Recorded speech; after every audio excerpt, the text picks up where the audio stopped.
नमस्कार दोस्तों, just for CSC में आप सबका स्वागत है। तो चलिए शुरू करते हैं आज का अपना वीडियो। दिल्ली सल्तनत के अंतर्गत खिलजी वंश का अध्ययन करते हुए अपने आज के इस वीडियो में हम अलाउद्दीन खिलजी के साम्राज्य विस्तार की आवश्यकता और साम्राज्य विस्तार से संबंधित कुछ महत्वपूर्ण अभियानों पर चर्चा करेंगे। लेकिन उससे पहले आप सबको पता होना चाहिए कि अलाउद्दीन खिलजी वंश का और दिल्ली सल्तनत का एक महत्वपूर्ण शासक होने के साथ साथ एक महत्वाकांक्षी शासक भी था। वह जिस समय दिल्ली सल्तनत का सुल्तान बनता है, उस समय सल्तनत का प्रसार या कहीं साम्राज्य विस्तार एक राजनीतिक आवश्यकता भी बन जाती है, क्योंकि एक तरफ जहां दिल्ली सल्तनत की जो पड़ोसी राज्य थे वह अत्यधिक शक्तिशाली हो गए थे और कभी भी एकत्रित होकर संगठित होकर दिल्ली सल्तनत को नष्ट करने का प्रयास कर सकते थे। तो वहीं दूसरा और महत्वपूर्ण कारण था अलाउद्दीन की महत्वाकांक्षा।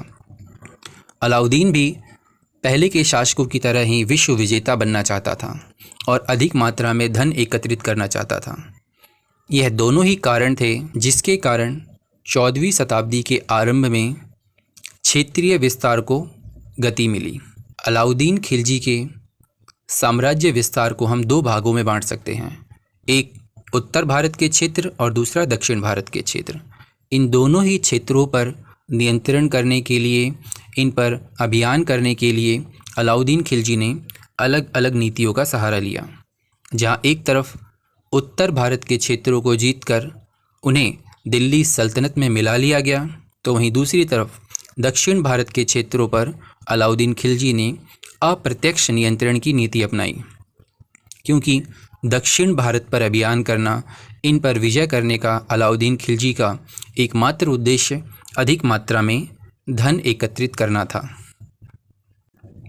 चलिए अब एक एक करके जान लेते हैं कि अलाउद्दीन खिलजी ने उत्तर भारत में किन महत्वपूर्ण क्षेत्रों पर अभियान किया। तो इसके अंतर्गत अलाउद्दीन खिलजी ने सर्वप्रथम उत्तर भारत में गुजरात पर अभियान किया। इस अभियान में अलाउद्दीन खिलजी के भाई उलुग खां और वज़ीर नुसरत खां ने महत्वपूर्ण भूमिका निभाई। गुजरात का उस समय शासक हिंदू राजा कर्णदेव बाघेल था, जो अलाउद्दीन के भय से भागकर देवगिरी चला गया था। इस तरह अलाउद्दीन खिलजी ने सहज रूप में ही संपूर्ण गुजरात क्षेत्र पर नियंत्रण कर लिया और यहाँ से बड़ी मात्रा में धन एकत्रित किया। इसी अभियान में कैम्बे नगर से मलिक काफूर 1000 दिनारी को कैद करके दिल्ली लाया गया, जिसके नेतृत्व में अलाउद्दीन खिलजी ने बाद में दक्षिण भारत का अभियान किया। गुजरात अभियान से लौटते समय अलाउद्दीन खिलजी ने जैसलमेर का अभियान किया, क्योंकि जैसलमेर ने अलाउद्दीन खिलजी की सेना को गुजरात पर अभियान करने से रोका था। आपको यह भी पता होना चाहिए कि गुजरात अभियान से लौटते समय अलाउद्दीन खिलजी की सेना में विद्रोह हो गया और कुछ सैनिक धन लेकर भाग गए। कहाँ भाग गए? रणथंभौर।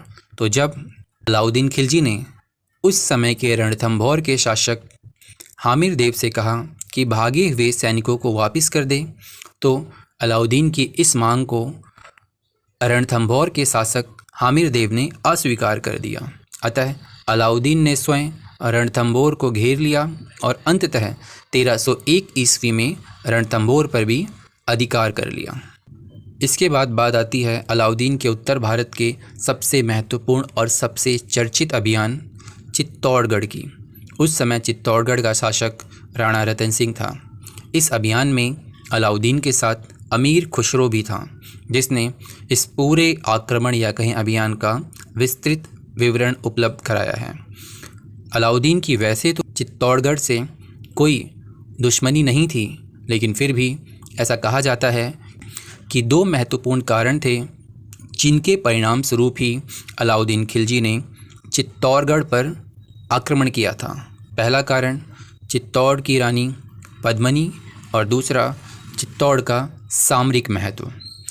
अंततः अलाउद्दीन खिलजी ने चित्तौड़ पर अधिकार कर लिया और अपने पुत्र खिज खां को वहाँ का शासक बना दिया। यहाँ पर एक महत्वपूर्ण बात आपको यह ध्यान रखनी है कि जिस समय अलाउद्दीन खिलजी ने चित्तौड़ का अभियान किया था, उसी समय मंगोल शासक तारंगी ने दिल्ली पर आक्रमण किया था। आगे चलकर अलाउद्दीन खिलजी ने मालवा, उज्जैन, चंदेरी, सिवाना और जालौर आदि क्षेत्रों पर भी विजय प्राप्त की।